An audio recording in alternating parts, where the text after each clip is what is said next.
Hi guys, welcome to this quick review of this Emods Gaming Retro Video Games player with built-in 5000 classic games in 10 emulators. It has also built-in 4-inch LCD display, but comes also with a TV adapter and 2 controllers, and this is a very comprehensive package. I think the most advanced system which I've ever seen so far. It's really nice, it's really comfortable, it's really good. It has a lot of options. When you get it, you have to assemble this. I mean, you don't have to use that, it's just decoration, but I recommend to do that. It looks really nice, it's a beautiful thing. Just push this here inside and it's done, but it doesn't have any functions, just plastic. Then to turn it on, we press here. Of course, we have to charge it before, but it arrives also pre-charged, and then it gets into this like photo viewing mode. In the back we can see there's a battery already built in, rechargeable battery. Here's a micro USB charging port, comes also with this micro USB cable, but you can use any other cable. In the back we have the micro USB card reader, and there's already a 32 gigabytes card here inside. You can add your own pictures which you want to have displayed on the photo frame, or you can add even your additional game ROMs here. If you want to have some additional, I mean, there are already 5000, but there are of course on the open market more games, more ROMs available. There's a folder, it's called ROMs, so you can search for it and then store it there, and the photos in the photos folder. And here on the right side we have the TV adapter, 3.5 millimeter plug here, and you can use then this plugs here on your TV if you have this adapter. Most of the TVs have this, but if you don't have this, in electronic shops there's an AV to HDMI adapter, usually for around $10 available. If you're using this and have it connected to the TV, then the display will be off, otherwise it will be on. So let's turn it on again. By the way, here we have also the backlight illumination, and we have the volume. Especially the backlight is important for the night if you want to use this as a photo frame or as an alarm. You can see that here it's also working as an alarm. Then it's really important that you can dim it during the night. To set time and alarm, we have to use these buttons here on top. We press for 3 seconds this button here, and then you can see it goes into time setting, date settings, and so on. We use the button here in the middle to change, like to go to the different fields, and then we can increase or decrease. And of course then at the very end we can go to quit and go back to the main menu. And when we press on the left side for 3 seconds, we go into the alarm menu where we can activate, deactivate, and set different times. And with quit, of course, we can go back to the main menu, which is the photo frame. Here we can see the battery charge level, and the good thing is also these 2 wireless controllers which come with this package.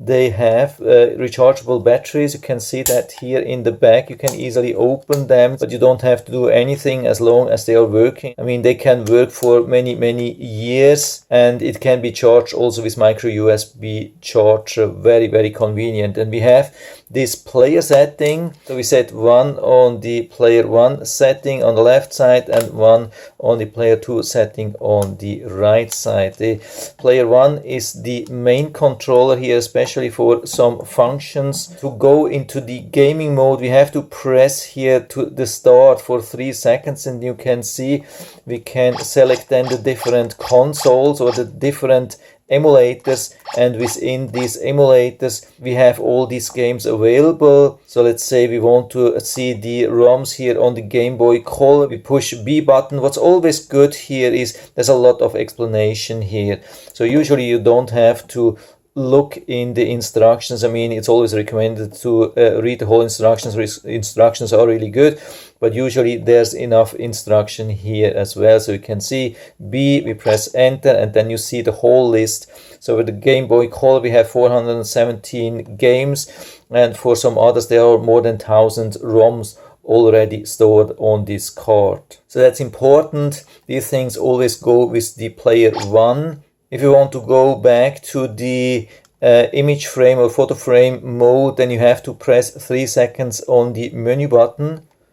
So you can switch back and forth between these two functions. These are the main functions. So you can see here on this emulator here, there are 1456 games alone here. That's really nice. And so you can either play here or you can play on your TV with the cable. By the way, the controllers are really good. Some of the best controllers I have ever seen for retro games. By the way, they turn off automatically. If you don't see a red light here, you just push here in the menu button and it will turn on again. After some time, if you're not using it, it will turn off. By the way, here you can also see the communication.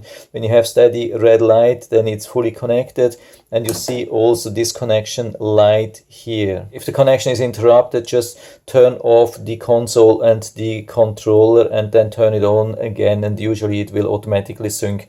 I haven't had any problem. To go fast through the menus, we can use left, right, so you can see then it jumps the whole page. So let's say if we want to start this, we press then start and it will start this. And then usually we have 1 or 2 players available. By the way, this button, I haven't found any usage for this. I don't know if there are games using this button, but usually it's just a start and these 4 buttons, and then usually either start or the B button. You can see we have normal game or versus battle, so we can use 2 controllers to fight against each other. So really nice. You can see it's exactly as we were used 10, 20 or 30 years ago. Really amazing, works exactly the same. I mean, these are the original ROMs. Of course, it's using an emulator and sometimes there are some problems. It can be, but it has nothing to do with this console. It's not a problem like or an error with the console. It's just a problem with some limitations of all these emulators. No matter which emulator you're using, there's never 100% compatibility with these ROMs, but most of them are really working nicely. I haven't found a lot of problems. So here you can see in this NHL ice hockey game, we have even the option to play against the computer with 2 players, so we can choose with every controller on which side or on which team we are playing. So with this one I'm choosing the left team, now I'm choosing the right team with this controller, or I can choose also to be in the same team and against the computer, or we are both on the right team against the CPU. That's really amazing. And if it's a longer game, you can even save games. You can see we have many options to save a game and then later resume and load the game again from the micro SD card. That's really convenient. So if you don't have time to finish, you can save your stats here. By the way, that's the menu here which we press, and then we have save and load and also quit, and then we confirm with B, and then it goes back to the main menu where we have these 10 emulators. So for me and my family, it has already been a lot of fun, especially on the TV. We had a really nice time. We enjoyed it extremely to play on the TV. It has this really long cable, it has nice wireless range, the good controllers. It's amazing what you get.